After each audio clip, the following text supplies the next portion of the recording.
Gladius News here, your source for news, events and interesting topics.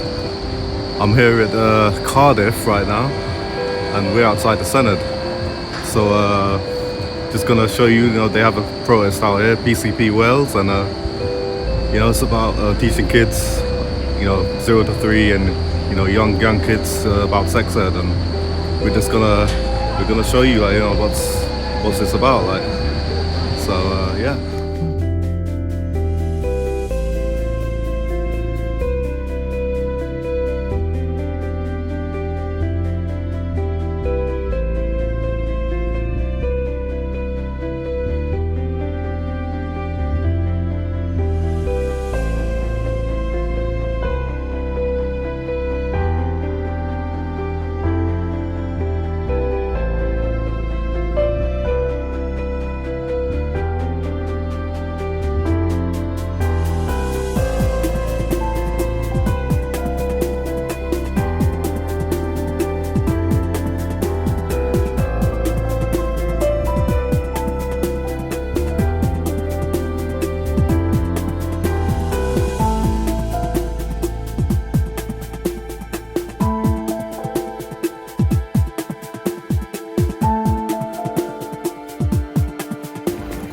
I'm here with Kim, and she's from PCP Wales, and they've been doing a lot of work for the kids, and basically just supporting against this, what the government are doing with the teaching kids as young as 3. Yeah. I heard it was 0 to 3 actually, but well, they want it from birth, they do, but the legislation here is actually from age 3. Yeah, and it's basically sex ed that they're teaching. Yeah, so they call it RSE, Relationship and Sexuality Education, but we know it is CSE, Comprehensive Sexuality Education. This is something all 4 governments in the UK signed up to on the 1st of March 2017, and we're all headed to the same place. So we've seen some lesson content in Scotland, we've seen some lesson content in England, quite graphic, the dice game, the sex games, the sex surveys. It's very graphic. We've seen lesson content for 4-year-olds on self-stimulation. And here in Wales, we've got some legislation, and it legislates this education from age 3 to 16 with no parental opt-out. It's no longer a standalone subject. It's now in every single lesson across the curriculum. So we've really got our hands full here, really have. But everyone around the rest of the UK, you need to be watching in Wales, just as we've been watching the lesson content in your country. You are going to end up in our position. So what we are trying to promote now, we're trying to encourage people to come to Wales, because this is where the war is at right now. We've got this opportunity to go to court because they've brought in the legislation, and this is our chance now to make a dent in it for the whole of the UK. All right, and just for people who don't understand how serious this is, how do you think it sort of messes up the kids' minds? And what it is, I'm a criminologist, so I specialise in sex abuse, exploitation and things like that. So what we're reading in these documents, children are getting told the only safeguarding within the documents is sexual violence. Now, sexual violence is very, very rare for children. There are cases of sexual violence, historical, in the care homes and things like that. I'm not saying any different. But 9 times out of 10, sex abuse involving a child isn't violent. If it's violent, then obviously people are going to find out about it. So what we're being told here, children are being told that biological reactions, tickles and feels, that is sexual pleasure. So essentially, if a child is being harmed and what they're getting is a biological reaction to the tickle or the touch, they are being told that is sexual pleasure. They're not being told it's actual sex abuse. So it's really misleading children. I'll use an example as well. There's a piece of lesson content in England. It's called self-stimulation. And it's telling children it's okay to touch yourself. It's just like picking your nose or twiddling your hair. But we shouldn't really be doing it in a classroom. So the issue I've got with that now is we've just told all children in that class it's okay to touch yourselves. But also we got two groups of children in that class that are touching themselves because they've been neglected, is soothing. You've got children touching themselves because they have been abused.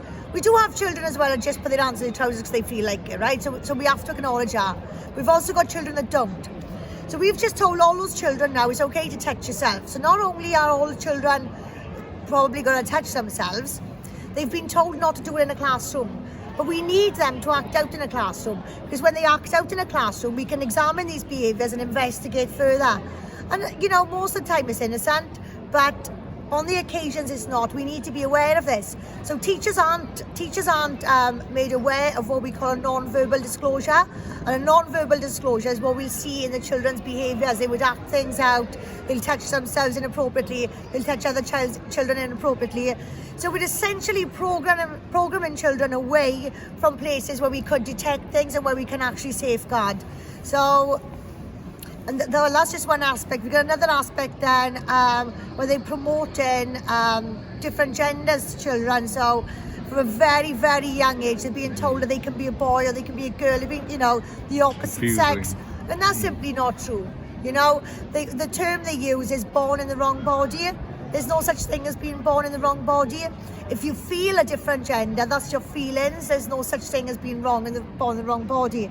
There is intersex, of course, but that's more complicated again. That's a totally different subject. But to show children an alternative, so for example, we got 5% of the, no, was it? Yeah, 20% of the school population is additional needs. So we got 20% of the school population that don't feel they fit anyway. So we're offering them an alternative then, this colourful, cool, bright alternative where you could actually be the opposite sex. Maybe that would make you happy. And what we're finding is children are taking that route. So we've got lots of children now identifying as a different gender. A lot of these children, what the professionals won't tell you is 80 to 90% of these children will change their mind by adulthood. 40% of those 80 to 90% then will go on to take their own lives because they've caused irreversible damage. And this is something that the documents are not telling you, these organisations that are promoting this, they're not telling you the consequence of. So if they were presenting these lessons in a way they were introducing consequence of, and they were giving the full facts, maybe then there would be some negotiation there. But seeing as they just blasting this through the door with this Mickey Mouse science, using terms that's meaningless basically, bringing in ideologies, we've got to step up and protect the kids, you know. So they could end up growing up and, you know, they've already made a change, and then when they grow up, well, they'll this be is like... another thing. So what our children now have is something called sexual and reproductive rights. So part of these sexual and reproductive rights as well, children are encouraged to exercise body autonomy, express their wishes over their parental wishes, and the state can also administer medication to your child. So we do hear, oh, they can't do that, they can't do that. When I've mentioned hormone blockers, well, actually they can. They're actually doing it now. They are providing children with the morning after pill, so teenagers the morning after pill. That's a hormone. So we're already doing that. Which, all right, it's not a puberty blocker without the parents' consent, but we're already doing these really serious things without the parents' consent. So they're essentially the same thing. You know, how long before we actually cross that bridge?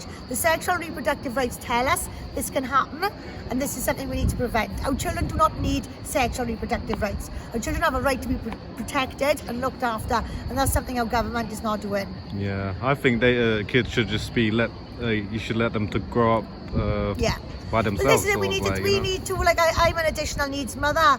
My son is additional needs. My brother is additional needs. I myself, I'm ADHD. My whole family, we are ADHD, ASD family. And if my son was offered an alternative when he was going through his hard time, when he felt he didn't fit in, I'm pretty sure my son would have run with her. He would have become obsessed with it. And I don't know where we would be now. These children need encouragement and the confidence building within themselves. Let's face it, you know, we're talking here of a form of body dysmorphia. You know, that needs addressing properly. That needs supporting, and that needs therapy. But that's another route the government's going down now, is to remove this therapy that helps people. So we're on a slippery road here. You know, this is. I know where this can go, but we need to stop it going there, you know? Right. Anyway, is there anything else you want to add? Or No, just I just like to say that we are going to court and everyone thinks that's great, but we can't do that on our own. We need to raise £100,000. We also need to have 100,000 people. If we had 100,000 people, we wouldn't need £100,000. You know. So there's two aspects to this fight now. There's the court battle, which they're not fair, and it's not a fair system. And we've also got the movement, and this is where the whole of the UK comes in. We're all under the same umbrella. We're in the same storm, we're just in different boats, and we need to align our boats now and get It's going to affect every other part of the UK. Oh, so this is the death of innocence. There's no coming back from this. This is in 52 countries. When it comes in, it never goes. Nobody has ever overturned this. So this is our opportunity, not just to save the children of the UK, but we can set precedents here for the rest of the world, and we can also make history, And I think, wouldn't that be a massive, great achievement to make history via safeguarding your kids? Exactly. That's something to be proud of. Yeah. That's something that, everybody can get on board with, just helping the kids and making it safe for them. And that's what we want, we're not trying to stop something. We're not trying to take something away from people. We want better. Our children deserve better. This is comprehensive sexuality education. We don't need comprehensive sexuality education. We need biology, we need health, and we need sexual safeguarding. And sexual safeguarding is something that's missing from all our institutions, including our policies and our training. That is something that's a mission of mine, a personal mission of mine, is to get the whole country educated and to get these policies up to scratch. All right. Well, anyway, thank you for the work that you're doing, and are there any other events coming up soon? And yeah, so we are going to be doing, our event is going to be every third Saturday of the month, starting from the 21st of May. We're going to do those regularly, just as a meet-up, as a chat. We will give speeches only for about 60 minutes, so after that then we'll be networking, and it's about bringing everyone together, and just a meet and greet kind of thing. And then we'll have the additional events then outside the court, obviously. All right, then. Anyway, obviously thanks for your work, and we'll be there to support you. Cardiff Assembly today is regarding abused children who've come to speak up in their older age, true warriors of this country. We've also got PCP Wales here, all about the sex education folks, and this is an interview with Joseph Blair, one of the most respected speakers in the country that I regard, and a very close friend. And so why have you come down to Wales today?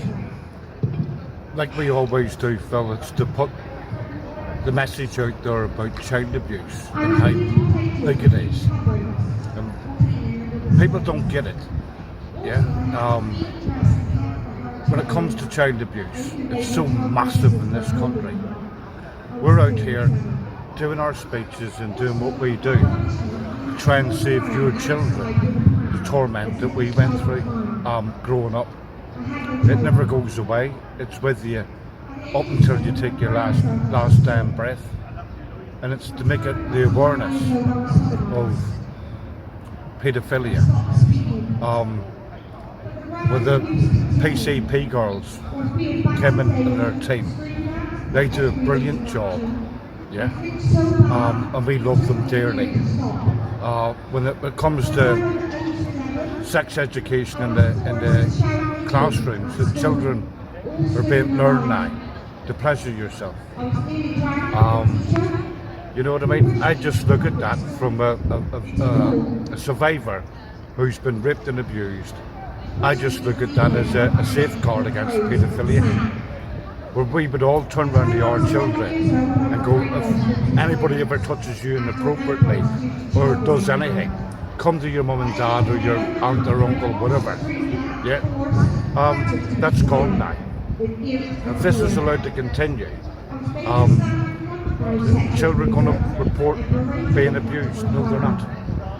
Well, it works the other way, doesn't it, really, right? It does, but it works in the way advantage to a groomer, yeah. To be groomed, and that's the last thing that we want. So that's why we've came back down here again to Cardiff, outside the Welsh Assembly, because we don't want that to happen. Yeah, it's already been granted in England, in Scotland, and Northern Ireland. Yeah, children should be children. Let Yeah. them grow up, let them play with their toys, let them do whatever. Whenever you get to the age, whether you want to be bisexual, whether you want to be gay or lesbian, that's your choice whenever you're older. Not now. And we talk about the mental health side of it. Yeah. How much damage is that going to do to children? It's going to do massive. England, Scotland, Wales and Northern Ireland can't even cope with the mental health issues that's going on now. Why is the government allowing it to happen? I've got my idea on that. That's because they want to be in control of everything. I think it's about lowering the age of consent. It is. Exactly. It's to legalise paedophilia. There's things like pie. There's loads of different things which are going on in the country. Like this Thatcher bloke who's pushed the RSE.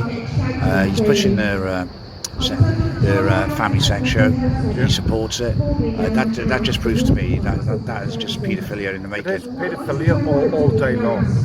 And whenever we do our speeches and do our talks, we expose the government. Right, they got 160 MPs on a sex register. That could be anything from touching your secretary to paedophilia. Yeah, and they're still allowed to keep their jobs. But sorry for saying it the way that I'm going to say it. If you went to your office tomorrow and you touched your secretary's arse, sorry, you'd get fired. Oh yeah, The sacked. MPs are allowed to keep their jobs. Yeah, they get sacked. Well, a normal person would get sacked. Exactly. It's wrong anyway. They shouldn't be doing it anyway. Look at that MP's just come up now. He was watching porn on his. Yeah, I want to know what type of porn it was. Exactly. But that's under investigation.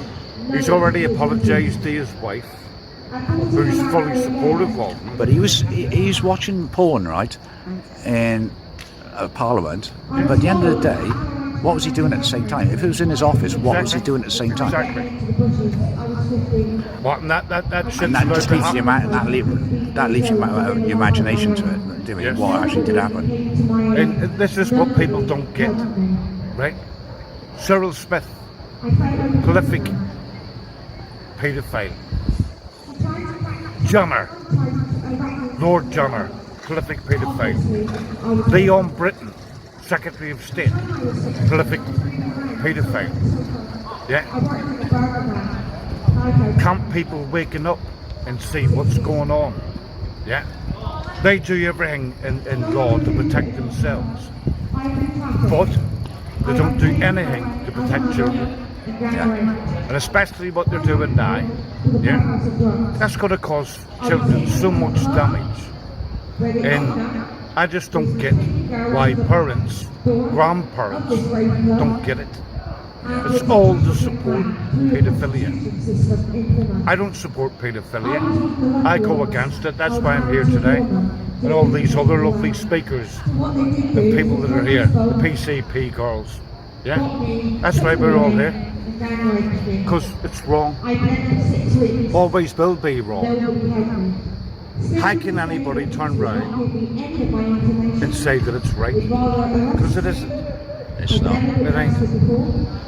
So you're going to be. I know you're not nervous. You've done enough speeches. I've been at enough speeches of yours, mate. So I know you're not nervous. So is it just a shame that Bobby's ill? Otherwise, I know he'd be here. But it's just a shame. And I love you dressed up. Doing. I dressed up. The reason why I'm suited and booted with my medals on is because people don't get that a lot of years ago, a lot of men and women joined the British Armed Forces because they were raped and abused. To better their lives, to give them some stability in their lives. It's a double whammy because if you go to war, whether it's Afghanistan or Iraq, Northern Ireland, whatever, when you get what we call combat-related PTSD, you got a double whammy to deal with. It's not nice, but that's why I said last year that I'll come suited and booted talking for the veteran community, which they are, and they always will. Yeah, I appreciate the service you've done for our country, because I know how long you served, and I know what regiment you're in, and I really appreciate for keeping our country safe. Yeah. Doing, even though what you went through when you were younger, it actually made you stronger. Yeah.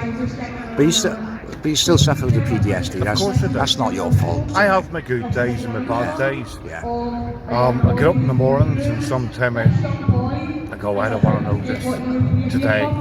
Fuck today. But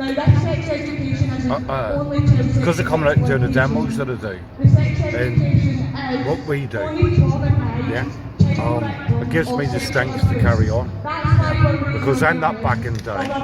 Neither is Bobby. None of us are. But we'll keep marching forward. Yeah, but we just need more people to wake it up, come out and see what we talk about. Yeah, there's a lot of people on that stage today. England, Scotland, Wales, Northern Ireland. They're talking about being raped and abused. Yeah, excuse me. Because it happened in their lives. Up until the point where you get your door knocked to say that your son or daughter was groomed online or raped, the damage is already done. That's why we're doing what we do today, because we don't want any other children to suffer like we did in our lives.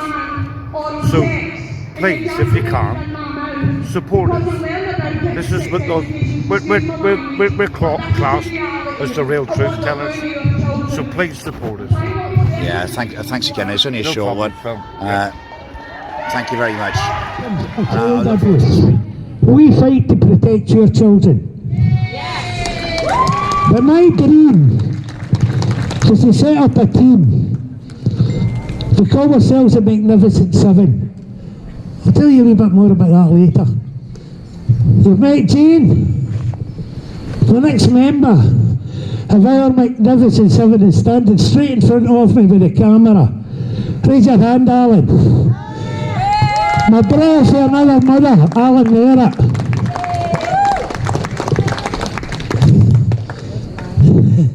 The other member, there are two members, two brothers.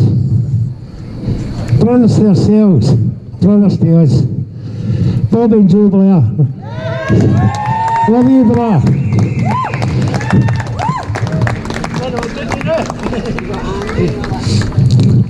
Another member of our team, there is him, is Captain Shane Pugwash. Who've I missed? I missed somebody. Right there. A member of our team who puts a magnificent into seven is standing right down there. From Wales, Kimberley! Ah, my baby! I look out here today and I see so many. There's people who's travelled here long and far. And just as I arrived, somebody's going to fill that boot today. And as my daughter Lynn travelled down, just travelled down today, spent about 10 hours driving here. That is brilliant. Where's Lindsay? Another one over there. Fred and her daughter Lindsay. On the camera we've got Phil. This is people behind the scene. We've got Phil down here as well. So many out there behind the scenes you don't see. So let's tell you our story. Why we are here. My full name is Alexander Smith. And my full title, if you really want to know, is Lord Alexander Smith. And this is Lady Jane of Sandy. These are true titles. We've also got another Lord with us, Lord Alan Merritt, and this is true. We don't like a Lord, but that's our full titles. Everyone knows me as Sandy. Sandy is what I answer to. I want to take you back a wee bit in time to early October 1959. I was 8 years of age. I was in an orphanage in the west coast of Scotland called Warriors Orphan Homes. It was one of the largest in Scotland orphanages for child abuse. Just after Mate's birthday, one night the cottage father, he was an evil son of so-and-so, and he told me to stay back. I had to gather up all the evening dishes. There were 18 young boys in my cottage, including myself. I had to gather in the dishes, wash and dry them, put them away. After that, he told me I was a disgrace, and he used to raise his voice, and I swear the white of his eyes turned red. I had never seen this in my life before. And he spoke in a growling voice. He said, "You boy." Boy was my name. If I entered that cottage to the left, I hate anybody calling me boy, even as a joke. Hey, all right, boy, I can't take that. I snap. I don't like that word, but that was my name. He told me my clothes were a disgrace. Get them off now, boy. Get them off. I took my clothes off. I was standing with a pair of pants and a vest on. He told me, get them off now. Get them off. I took them off. He told me to stand to attention. I didn't know what attention was. But it didn't take me bloody long to find out. With a whack, he gave me over the face, put me on my backside. I stood up. I can remember him looking over my body. He told me to kneel in this wooden chair. I done that. There's kids here, I can't go into too much detail. But I felt his hands in my body. I felt his fingers inside me. I was screaming. This orphanage, we were taught, the first thing we had to learn was the books of the Bible. Genesis, Exodus, Leviticus, Number 2, Deuteronomy. I can go on. I'm not going on. But that night, I was screaming for what that man did to me. I was praying to this Lord, who I was led to believe would help me. I was begging him for help. Please, Lord, please help me. Help me, Lord. Screaming as an 8-year-old child while a man's abusing you. Laughing, ha, ha, ha, all the way. Smiling. As my screams get louder, he get faster. He get faster. He just get faster. This man just didn't like that. He liked masturbation in the world. Whew. That's hard to talk about it. That's hard to talk about it. But I talk about it because I want people to know this is what's happening in my time. It's happening today. And these people in that building, Scotland, England, Ireland, Wales government will do nothing to protect us. But all we want to do is teach your children from 3 years of age upwards about masturbation, oral sex. The list is endless. We've got a speaker of town there. Well, we're here today to tell people that are in there. We are here. You will not. We put you in power. We take you out of that power. Do not stop us. Come, meet with us. Talk amicably. We're here to do that anytime. I asked every one of the MPs in that building, come. We'll come in peace. We always come in peace to speak. We do that. We're not violent. We'll carry this movement forward in peace and love. Love for our brothers and sisters. Love for your children. That's why we're here today.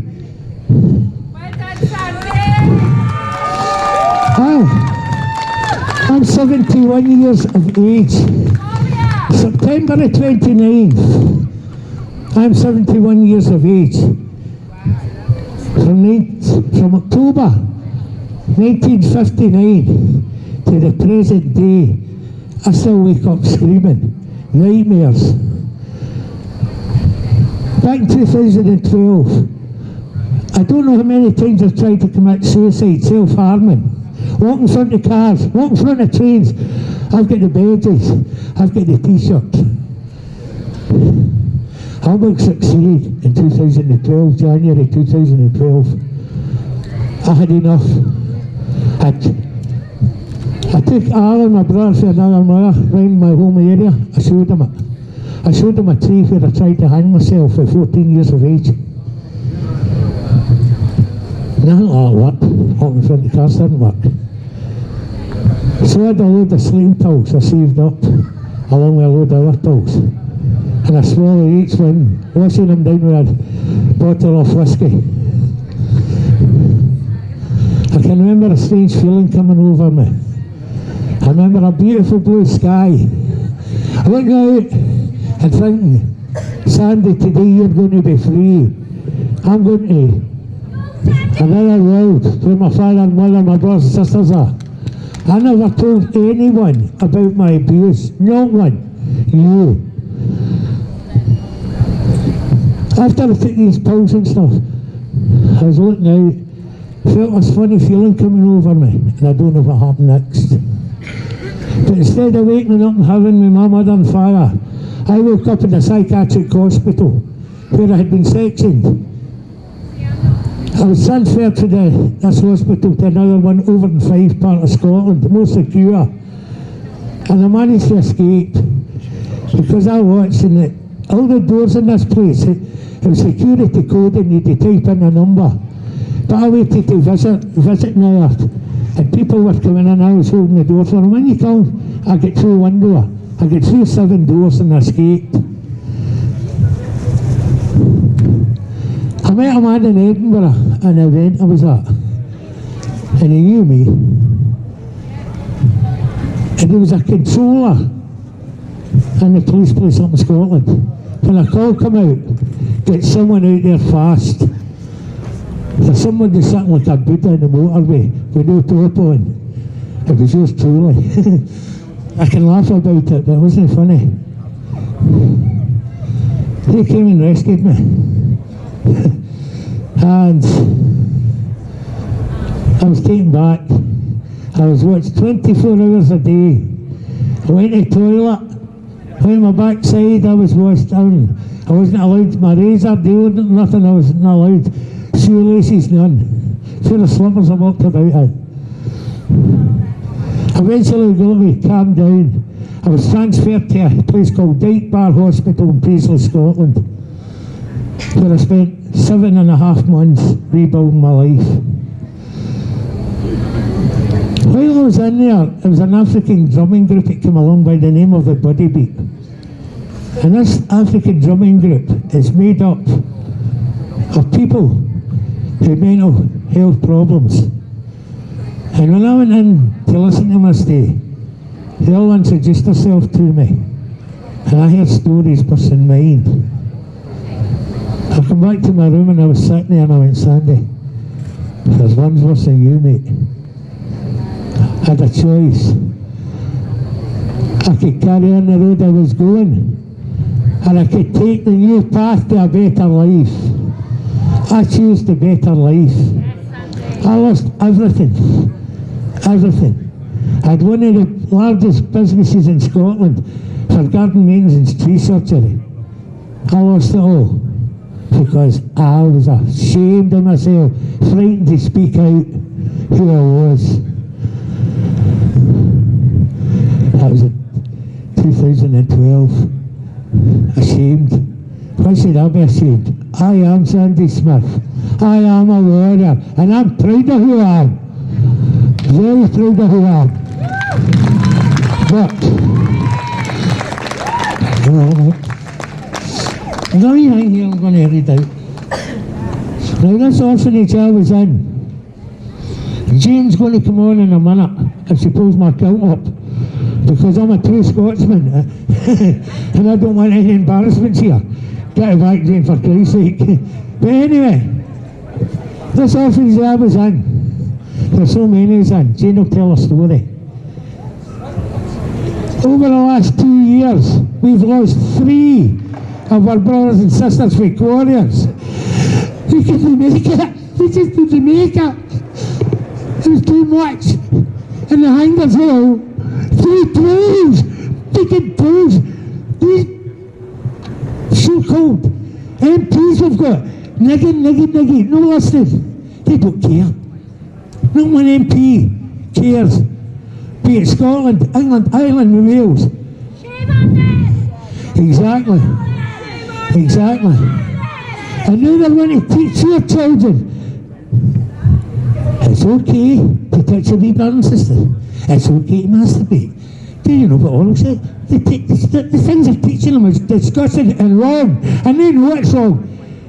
Up in Scotland, Nicola Sturgeon in Co-op there was asked the same questions that I want your kids to answer. Not one would answer, not one. But yeah, it's okay for your children. No wonder we're angry. But what they forget, at the next election we can kick your ass out. It's up to you to do it. I know what I'm going to be doing.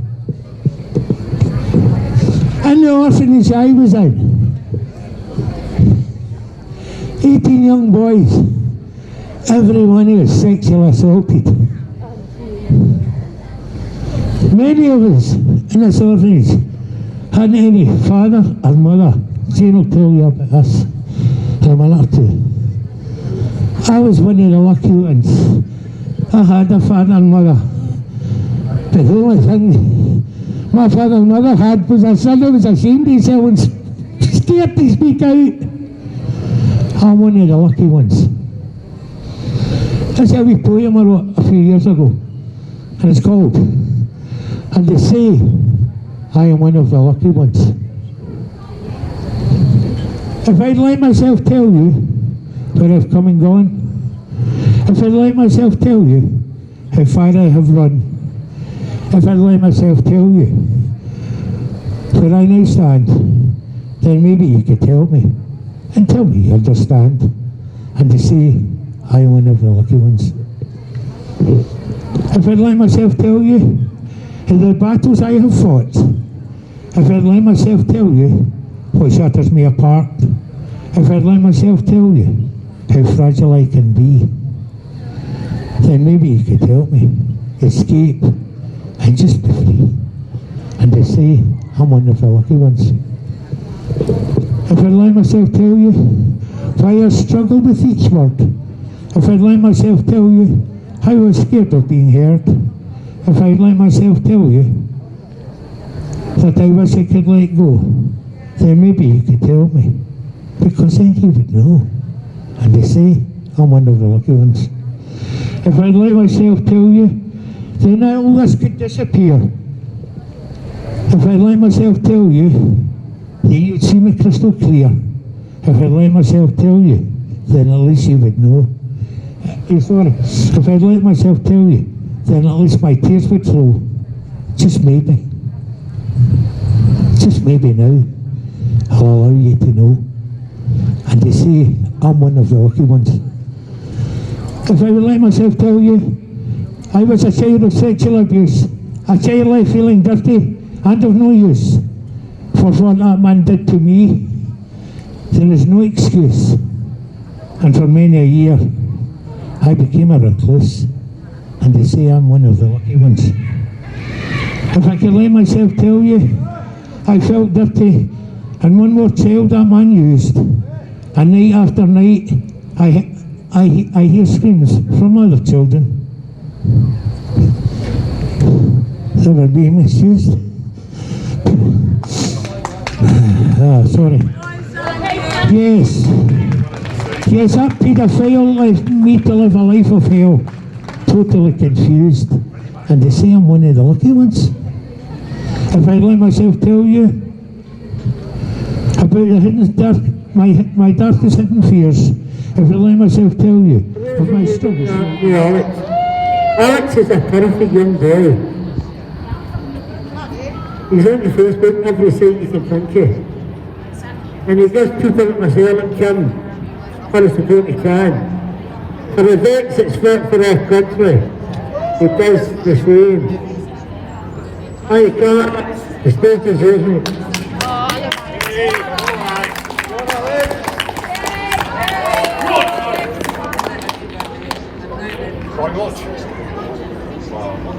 Hello everybody, I'm known as Young Alex. It is about time growing up to look after the children. We are the future and we want a good future. We want to be children and we want to be safe. Please listen and support my twins Joe and Bobby, the two cousins, and all this lovely people. We want a better future for us, the children of this country. Thank you. Love you all.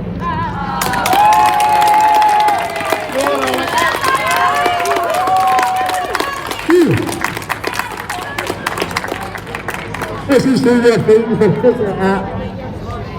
Isn't it amazing young guys like that coming up here, having this up here? I've got another speaker coming up here. She comes from Inverness in Scotland. And she's travelled down here, believe it or not, in a unicycle. So, I'm going to hand you over to Catherine, the speaker, please.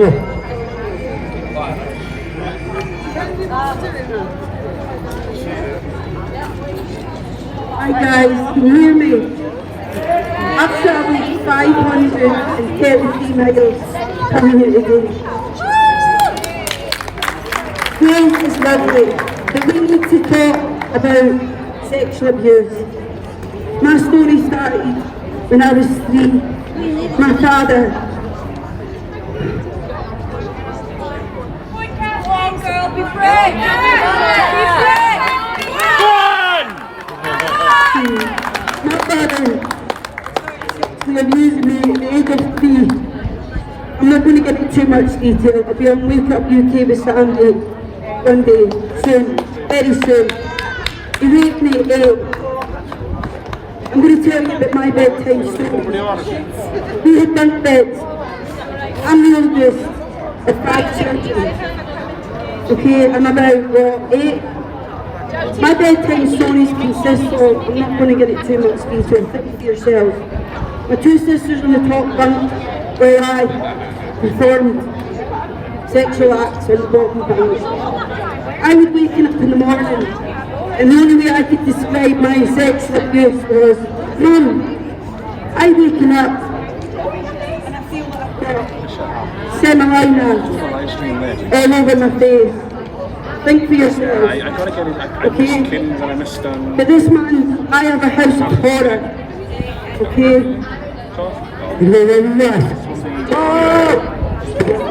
Silence in your food. Listen, girls, what a story to tell. Please. Once again, hey, here is the okay. Yeah, I've got a house of horror. My sexual abuse really. Because I think you're all doing the campaign stuff, and I think it's good if you have. He had the bath already run. Especially his talks, anyway. You know, so that's kind of what I started doing with Tim when I started helping you guys. I've been into that bath. The bath sat and watched me. Go on, be brave, But my abuse continued. He stopped me. That's why I fight for stronger sentences. They can't be in the vicinity of schools. Okay? No children is safe. Keep your children safe, guys, okay? Okay, I'm not going to. Okay,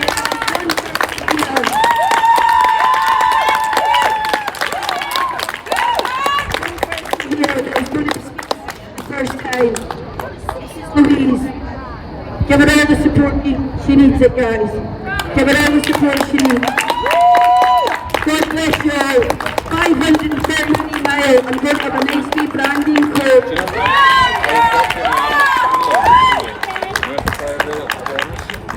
Thank you, Pat.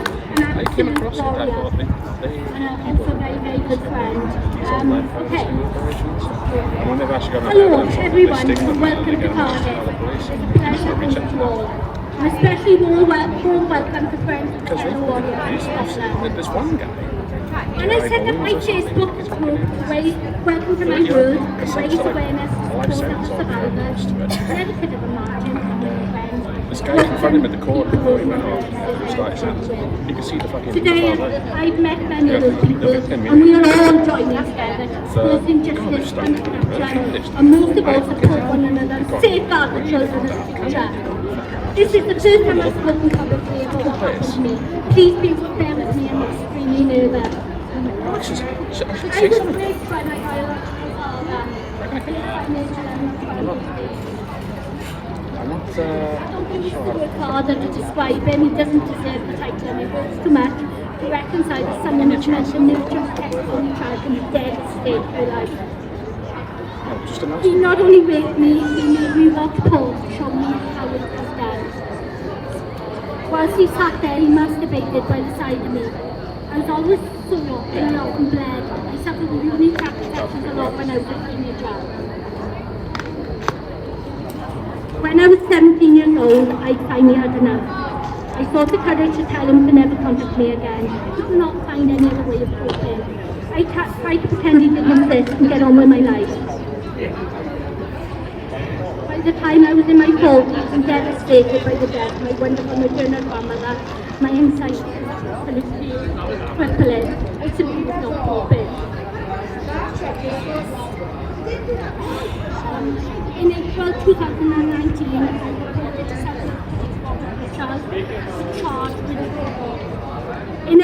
2019, I reported to South Wales Police. Robert Richard was charged with 9 counts of rape of a child and trial of sexual. I give evidence at 3 trials at Crown Court. The first was cancelled because Richard sacked his legal team. The jury were unable to reach a decision on the 2nd and the 3rd, and a child rapist was allowed to walk and hug and rape another child or worse. Richard is not only a rapist, but also a violent tag with many convictions for violence. To say I'm broken is an understatement. I'm distraught and desolate. The only reason why the jury were unable to reach a decision is because South Wales Police messed up. They failed to follow procedures and they failed to collect evidence. Richard, South Wales Police are no justice system.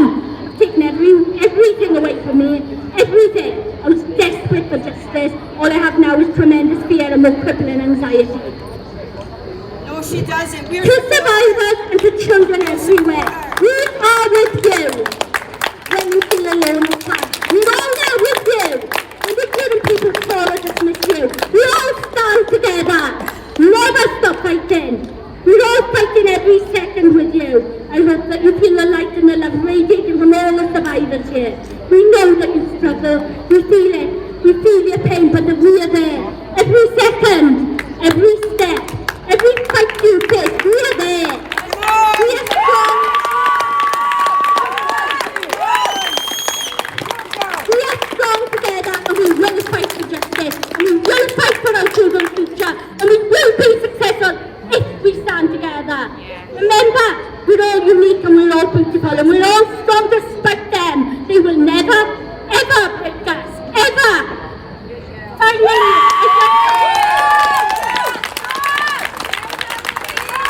Finally, I'd like to send shame on you, South Wales Police, the Home Office, the Welsh and Scottish Government, and all ones that do not step up to support victims of abuse and safeguard children.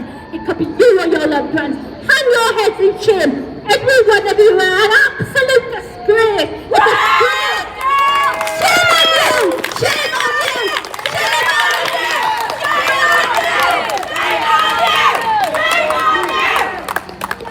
I have a petition. Headed justice for victims of abuse, sexual violence and rape. I would be so grateful if you could all sign and share it. The links on my Facebook page. Welcome to my world. We need to hold the police and the corrupt governments to account. Please make them prove that the welfare of our children and victims of abuse are important. Please hold them to account. Please make them prove that we matter. Children matter. Victims matter. Shame on you, South Wales Police. Shame on you.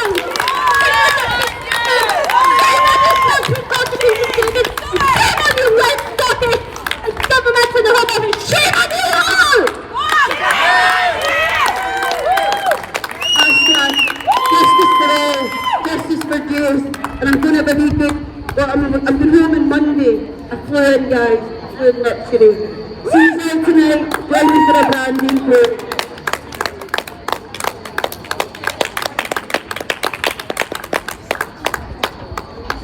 You've heard most of us speak, tell our truth. I've got 2 guest speakers left, and I kept this story to the end. And it involves 338 little children. I hear a lot of people speaking out here now. I'm asking you, please, try, keep your speeches for after. I want you to hear a story, a true story, about 338 little children. This is a horrific story, and it's a true story. 2 fantastic people,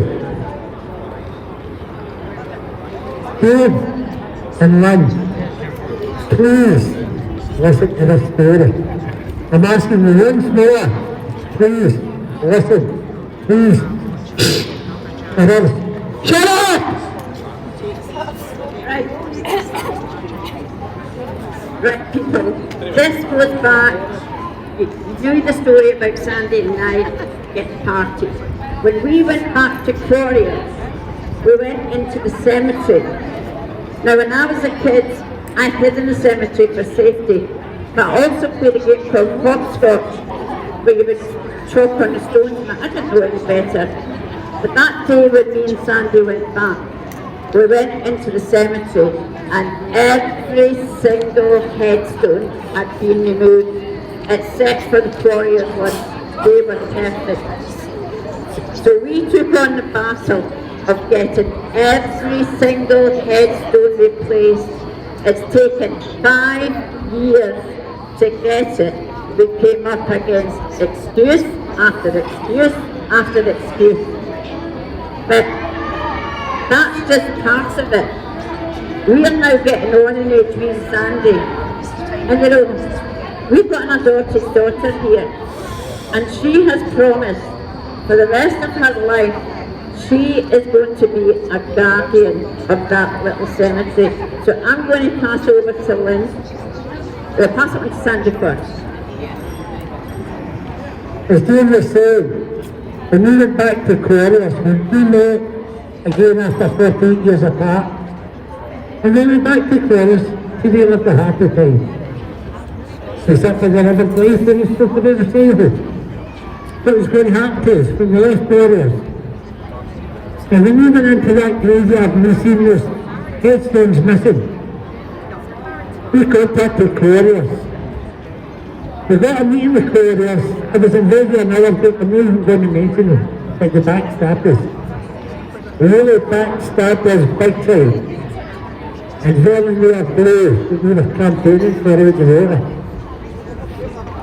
We called in the Quarriers warriors, our brothers and sisters, 178 of us to stand with us, because Quarriers often home should remove these children's headstones.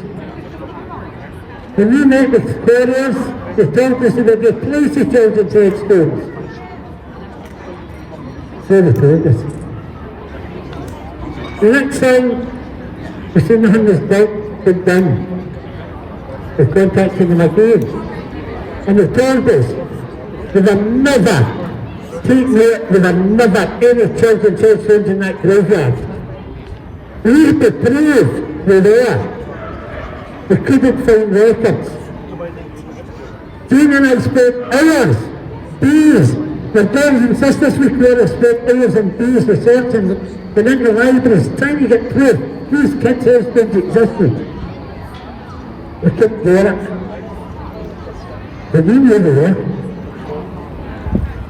One night, Jane's sister asked us down for a meal. Now Jane, when she was in Quarriers, this young girl came into Jane's cottage. Jane was 75. This young girl was 5. And she seemed to patch herself with Jane. Everywhere Jane went, this young girl followed. And it wasn't to Jane was getting taken back home.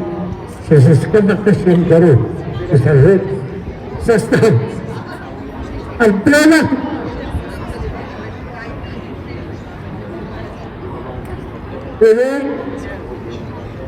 Jean has got the church one day and left her brother. Jean was flogged. I was flogged in my back.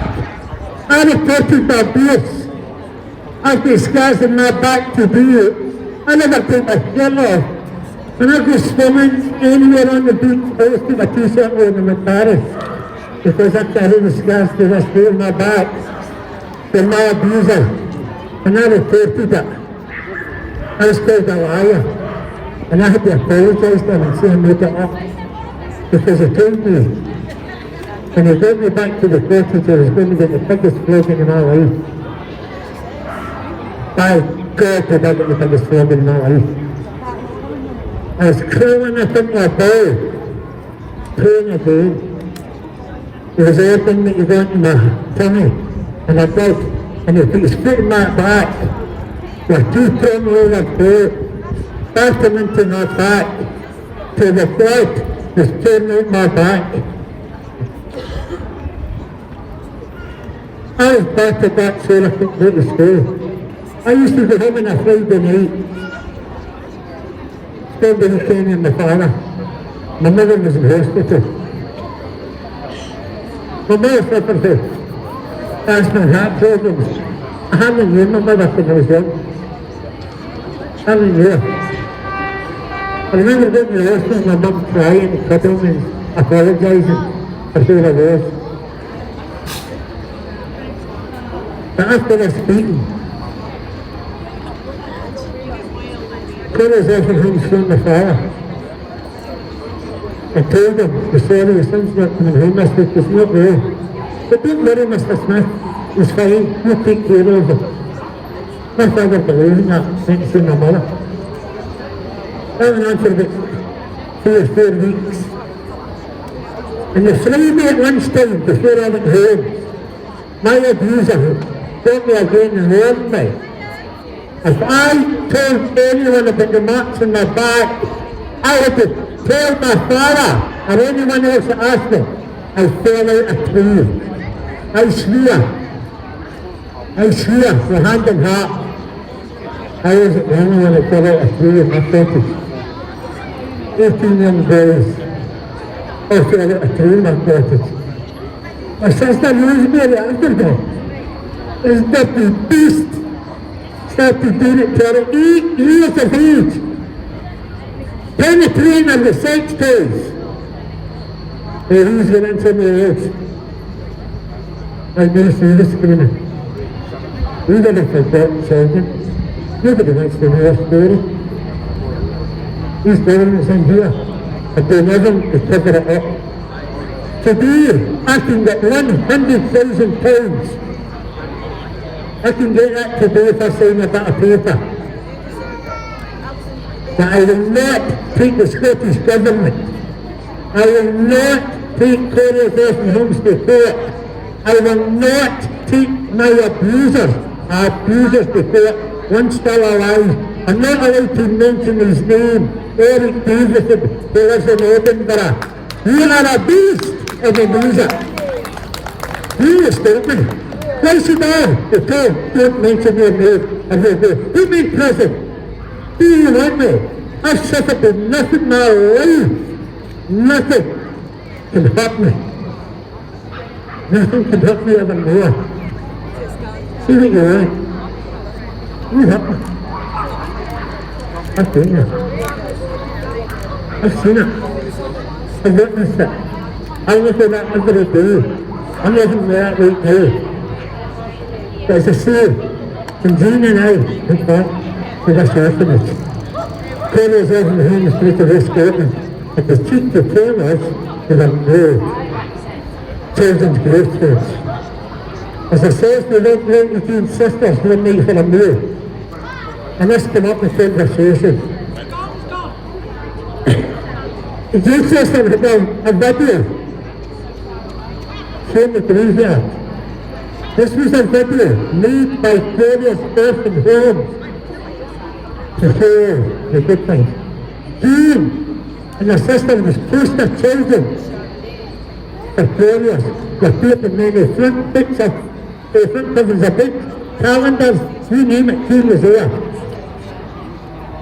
The June's sister Luna, she was video that showed the graveyard with the headstone. It showed June as a child, her sister as well as a child, even myself as a child. And in this video they were a bit when I played for the football team. And they scored the goal, that goal was just. That was the nice bit of it. The rest in this video was swapped a bit showed. Who showed us the photos of from homes? There's the graveyard, there's William Collier, there his wives, there his sisters, there all the people who was putting money into this place. The William Colliers from the starting 4 years off in homes. There's all the rich people around the area. And they locked him in a room. And he wasn't letting them out till they donated so much money so he could buy the ground. There was a woman called Annie McPherson from Scotland. Annie McPherson. Oh, what a lovely woman she was. If you didn't know Annie McPherson was, Annie McPherson was the brains behind Colliers, Bernardo's, Beachhead, you name the orphanage. We can prove, and we've got every bit of proof, that this woman met with these orphanages. They sent me these kids to far off shores, New Zealand, Australia, Canada, America, Jamaica. These countries have sold the slaves. I can go back as far as 1886. And in 1886 when McPherson came up with us, these children have been sold for £100. If we tally that out in today's money, that's about £2,500. These children were left to these orphanages. They were getting sent to Canada. Many children, all over the UK were sent there. These children were raped, abused. One child went missing. They searched for this child. Couldn't get him. Eventually we did get this young boy. His feet, his hands were not there. They were eating off of the frostbite. This young child was burned into a coffin 2 years later. They couldn't take the pitchfork bones in them. So this family lost the children because they couldn't. And stabbed them and stabbed them and stabbed them and stabbed them. Put him into a coffin 2 years later and threw his body and a case shot naked to death.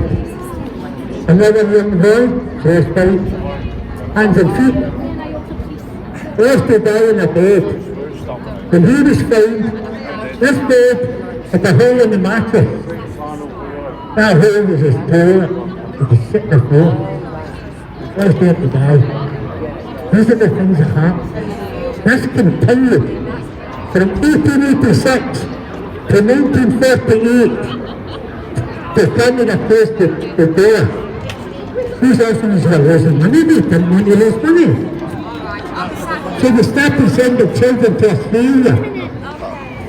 We know from Colliers Orphan Homes over 7,500 children were sent to Canada. We do know, we have got this proof, that over 3,200 were sent to Australia. And Colliers Orphan Homes, if you visit today, they've got a garden for the children to send to Canada.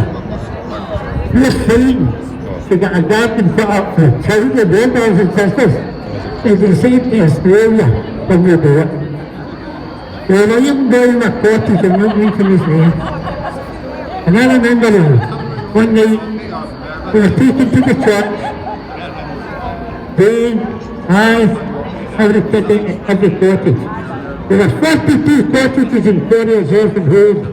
Each one of these cottages to place up to about 34 children. When we've been in mine for about, what was the years? In June's cottage they found there were 15, and 9 were 18, that we could place up to 34 children. But all these children, my God, it was shocking what happened to them.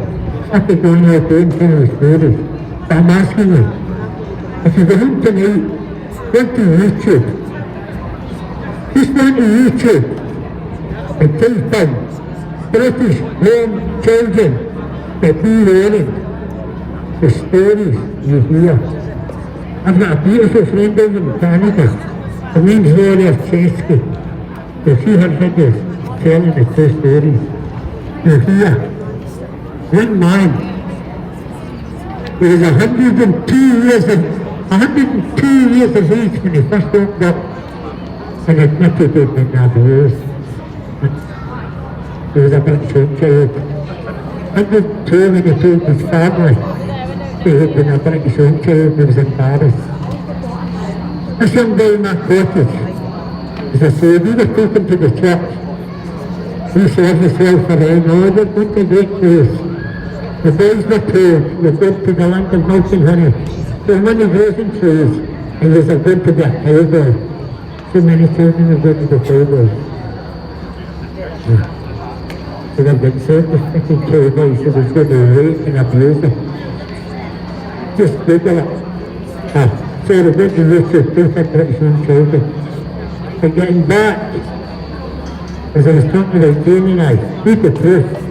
And the should tell us off in home this video. And tell us off in home to the cheek to tell us. That's not how I'm doing that. William Currier himself, headstone the shooting. His family, his wife, his sisters, and all these people who send them money. Their headstones are immaculate, but they're a new brothers and sisters' headstones. The reason why? Money. You sued the church. You sued the church for private developer. The private developer. Look, and they could sue the children's headstones. That would be bad for his business. So Connors came in agreement to remove the children's headstones. That's why the children's headstones were removed. 5 years we fought.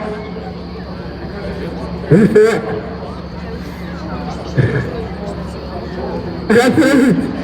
It's the best of the thing in my life because I'm the battle of the headstones, you please. 3 my brothers and sisters. We fought it.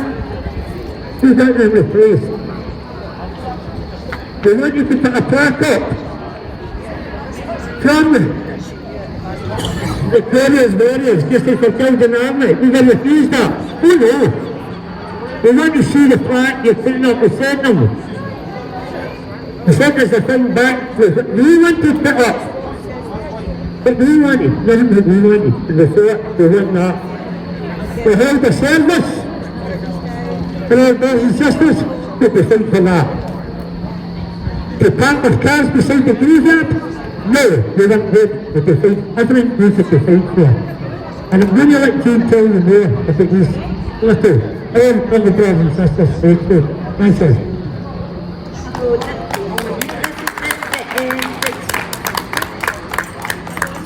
The final thing about the cemetery, when we got all those headstones done, along came this she actually stood in the middle of that cemetery with a plaque, a certificate, saying that for the rest of her life she will be a guardian of that cemetery with 358 little children libraries.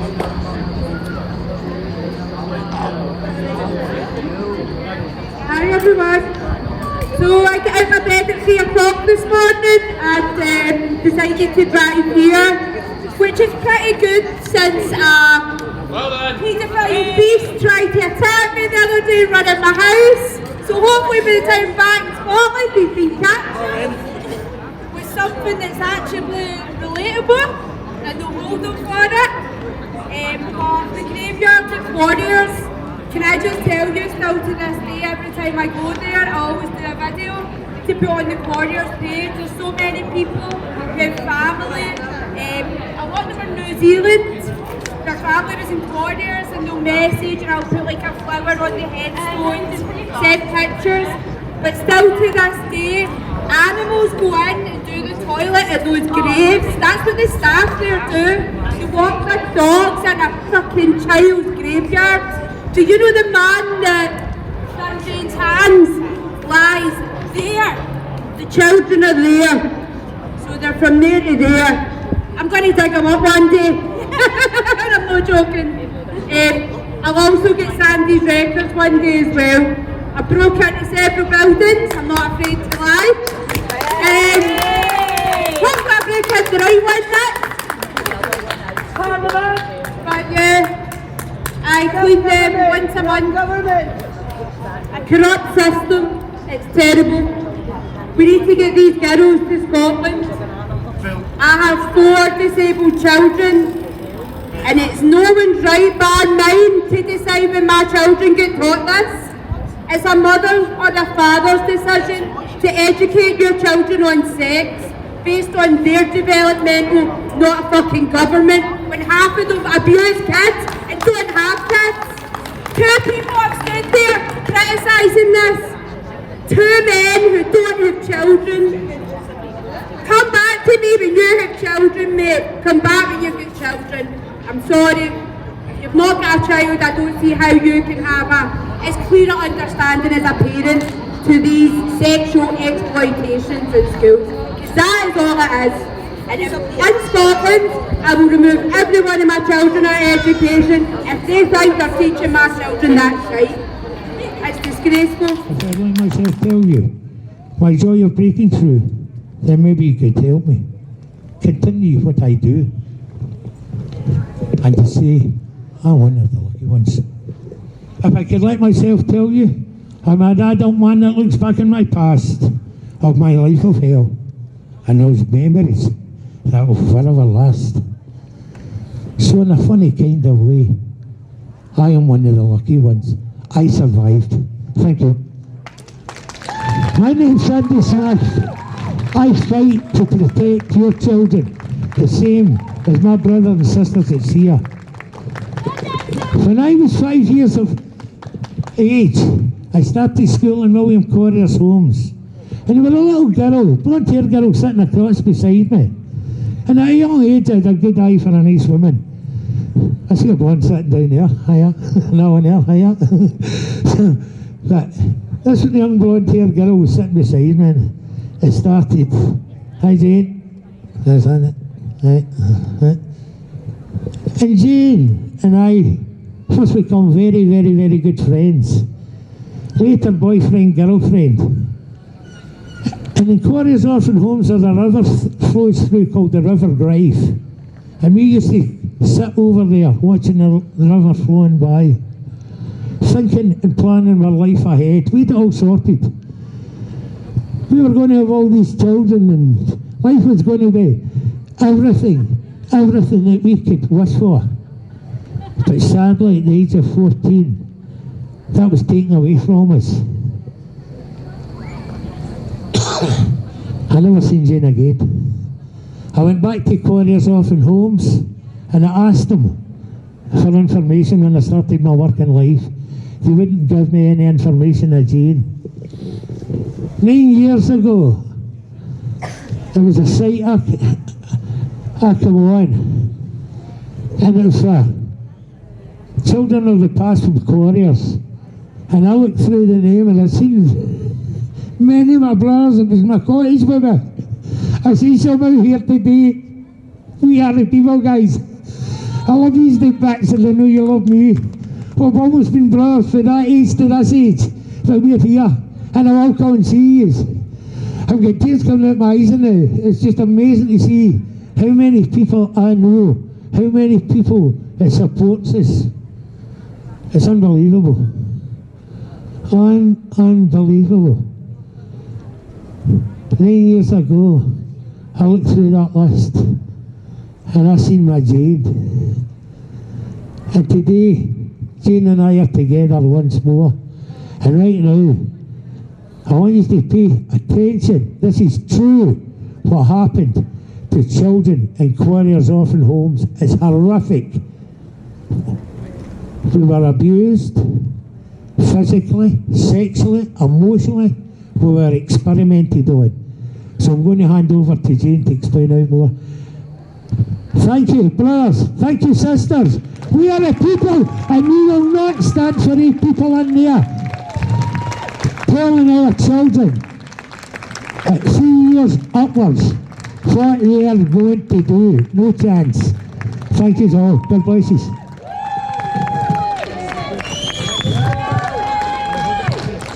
Hello everyone. Hiya, it's nice to see you all. Really nice. As Sandy has told you, we met when we were 5.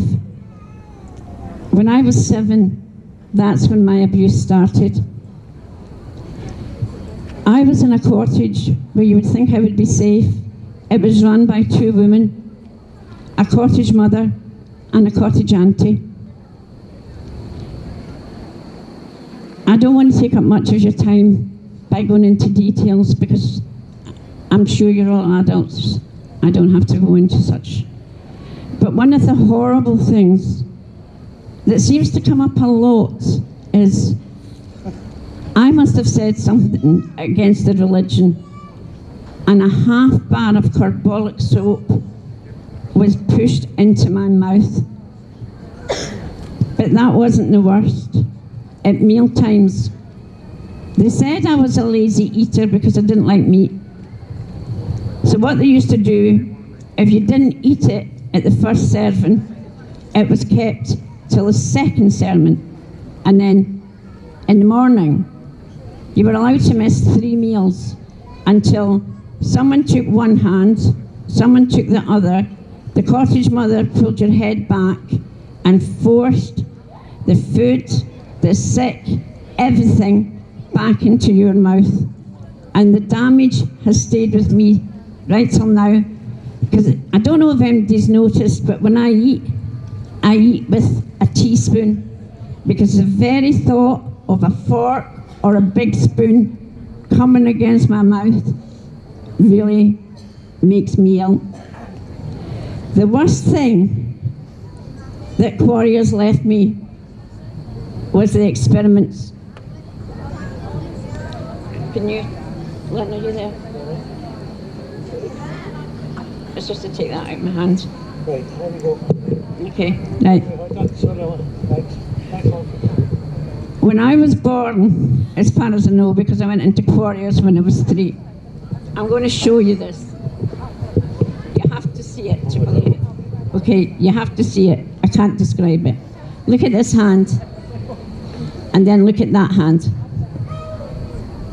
This hand, when I was tiny, was just a clump. This was just a clump. No fingers, no digits. But Quarriers didn't have disabled children because we didn't make money. People could phone up Quarriers and ask to take a child out and we were handed over. They would describe the kind of child they wanted. I was unlucky to be blonde. I was wanted too many times. So they decided, make me normal. They cut into the digits. They put wire on the bone. Every month I had to go in so they could strip the wire off, pull the bone, take skin from my stomach and give me what they call normal. This hand, the thumb, I don't know. These fingers, they tried it, but when I was in my 30s, they had to be amputated because of what Quarriers had done to me. At one time, they even thought about cutting off my toes to give me fingers. Now, I'm not alone in the surgical abuse that happened in Quarriers. I know of young boys who were taken up to the... See, Quarriers had It was like a wee village on its own. We had our own school, our own church, our own hospital, 3 doctors. So if a child died, only on 2 doctors to sign a death certificate. So they used to take the young boys up to the hospital and wire their testicles to volts to see how it stimulated them. They thought this was normal. Now I'm going to say something that might shock you here. Hello. Yeah. Okay, we've sorted the sound system. Woo! Okay, as I was saying, thank you so much.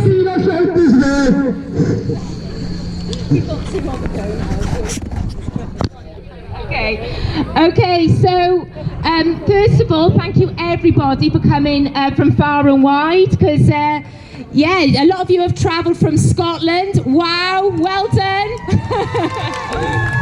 Woo! England, who's from England? Woo! Okay, so most of you would already know I'm a member of Public Child Protection Wales, and we, along with 5,000 parents, representing 5,000 parents, we're bringing the Welsh Government to court because they want to bring in this sex education from age 3 with no parental opt-out. So if you don't know, we've already got a fundraiser because we desperately need to raise funds for court. So visit our website www.publicchildprotectionwales.org and our fundraiser is there. If you want to arrange your own fundraiser event, then please get in touch. So that's enough from me. Kimberly will be talking a little later about our campaign, our very important campaign. So please get on board and tell all your friends and family about this. We've recently been in the media, so we've managed to reach the masses, and we are having a really good response. A lot of people still do not understand the extent of this, so we have still got a lot of work to do. So for all our supporters, please keep getting the word out there. Please keep sharing our message, because it's vitally important for every single parent to know exactly what's going on in your schools. So I am going to introduce the next speaker. So we have Shane Captain Pugwash. Where's Shane? Shane? Oh, here he goes. Here he comes. Massive round of applause for Shane, please. Woo!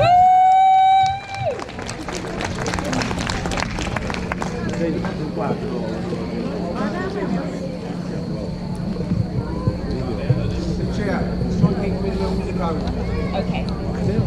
Thank you, my lovely. Yeah. Thank you, Shane. Woo! I'm going to have to lean against it. Yeah. Good afternoon, Cardiff. Lovely to see so many of you here. Before I do kick off, I just want to give a mention to the PTSD camp in Bath, Somerset, run by the lovely Joe and Dion. I'm wearing their hoodie. They are saving so many lives. And Jeff Williams, ex-42 Commando, Royal Marines, Falklands veteran, telling his story, and he's doing such a great job, and he asked me to give him a plug. So Jeff, if you're watching, mate, I've done that. Well done, Shane. Come on. But you know, what I want to say myself is going back to suicides. People are not aware of the veterans. We've already lost 19 veterans this year through suicide, and it's not on a record number last year. The PTSD camp and Jeff Williams group doing their best to try and stop this, and the government to be fair, they don't care. Right, do your time. The reason why they don't care is because people like Johnny Mercer, who had left, who was a veteran support officer with the government, when he left, he now uses rolling thunder for his own placard. You're absolutely right, my friend. Yeah, you're absolutely right. You know, you join up, serve your country, fight for your country. I was in the Falklands. The scariest time in my life, you know. But we went there, we did it, along with I was in the Royal Navy. But you had the ground troops, the Royal Marine Commandos like Jeff, the paratroops, the Gurkhas and everyone like that. We were putting our lives on the line. And now, all these years later, the government are going, yeah, thanks for that, go away. You know, not having it. Dennis Hutchins is a classic case. Northern Ireland soldier. They hounded him to his death. Absolutely disgraceful. But just my first time of speaking was in Glasgow, and I was absolutely nervous as you like, of course. But a little bit about myself. I got raped at the age of 12 by my mum's brother. It completely messed me. I've never been the same since. I ran away from home at the age of 13, and I'd like completely lost all direction. And like these hunter gangs say, you slowly isolate yourself and withdraw into yourself, you know, for fear of not being believed, which happened to my younger brother. And you don't like anybody getting close to you because the trust has gone. It really has. And you have difficulty forming relationships. And I've had that problem. You know, I don't know how to fix myself. I'm trying all sorts of things. But the main reason I'm up here, and I've promised, I contacted 38 hunter teams that I follow, and I've sent them messages saying thank you so much for all your efforts. I know there is a few members of different teams here watching. I'm not going to name them, of course, or what they do, but I said to them, thank you so much for doing what we can't do, you know. When I got raped in about 1972, there was no internet, there was no mobile phones, it was all done behind closed doors. And, you know, nothing could have saved me. No one believed my brother, my younger brother either. But he hung in there. I just went a bit mental, to be fair, you know. But I cracked on, and then it's one little story I just want to share with you. Is I'd completely lost trust in humanity, but I was at school about 14. I wasn't interacting with anyone, and a school friend of mine, he said, "Oh, would you like to join the BB?" I said, "What's that?" He said, "Oh, it's the Boys Brigade." I said, "What's all that about?" He said, "Well, it's like a church thing, but you know, you get to do sports and music, blah blah blah." I thought, yeah, I'll give that a go, you know.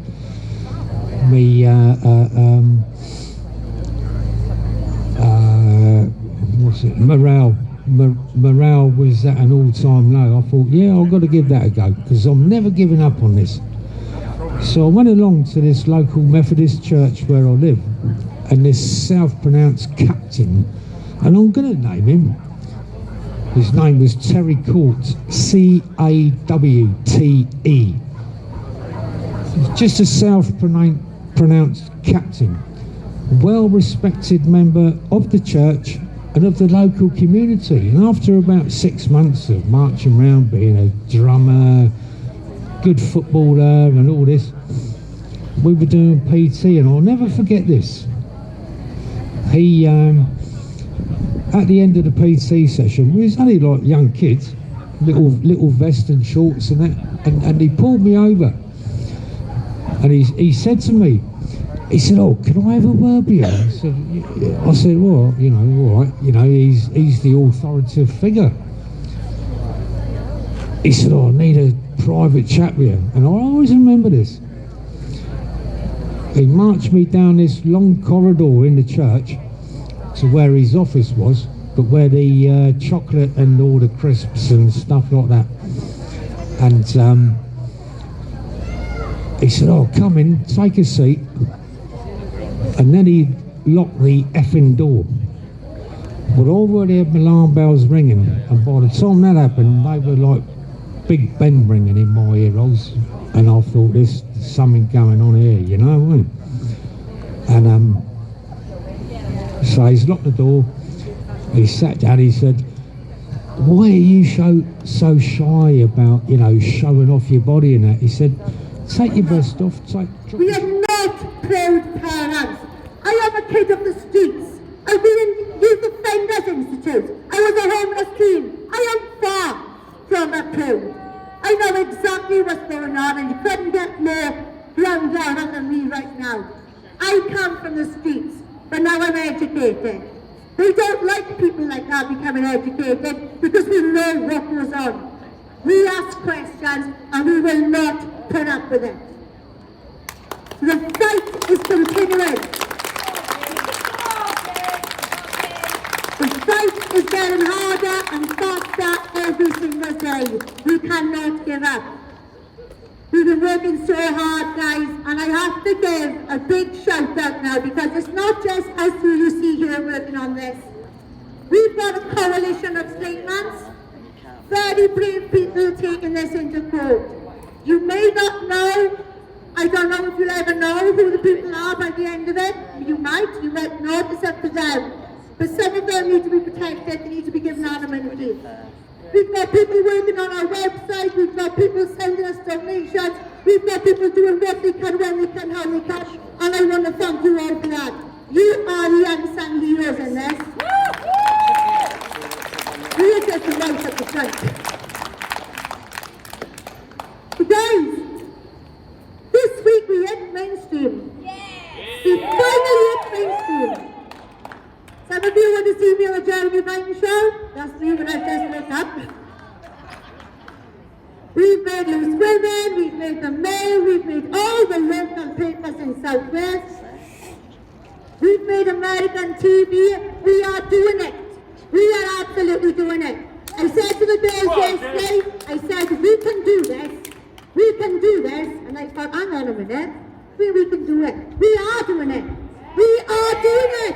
We are taking this all the way to a court. It's going to cost us £100,000. And that's with a cop with a cast cop on it, a cop's carpet on it. Because these guys in here, they can afford this, you guys. They've got everyone's money to dip into it. It's not coming out of their pocket, is it? So £100,000 sounds a lot. The truth is this. It's only 16 pence per child in Wales. Sponsor a child. Give us 16 pence so we can go and talk for that child. We can be that child's voice. Guys, the truth is this.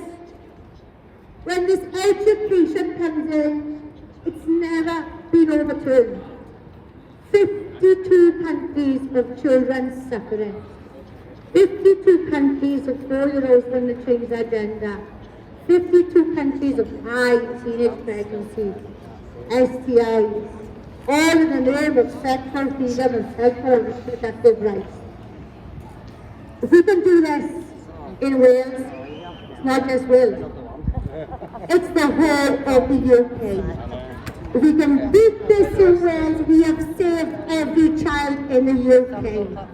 Not only have we done that, we have actually made history and set precedents for every child in the world. We need to start small, then take them all, okay? When we go to war, we don't choose where we have a fight. We don't choose that. We don't have a choice. Oh, we won't have a war over there. Stop that. No. We go where we need to be. Right now, everyone needs to be in Wales. This is where the fight is at. This is where the opportunities are happening. And this is where we start to make some change. This education began with one small group of people back in the 1950s. A devious, evil bunch. You know what? We were fighting a massive agenda here. But what I say to the girls is, imagine those people there on that table. And we are here on this table. Are they clever enough? No. Are they smart enough? No. Are they careful enough? Definitely no. Who's scared of them? No, no, no, no, no. It's starting one small group of people, it's going to end with one small group of people, because this is not coming into our classroom.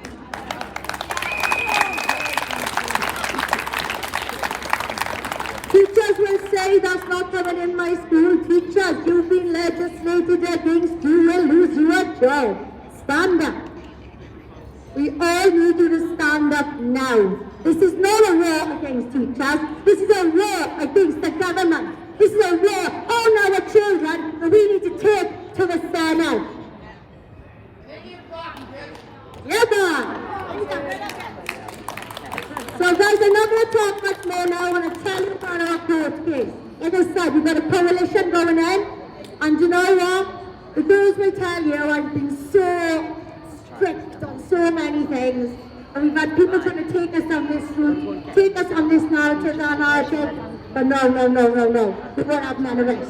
And I can stand here and proudly say the coalition we've got going into that courtroom, you know what? They are going to have a lot of money around it, so I can tell you that for nothing now.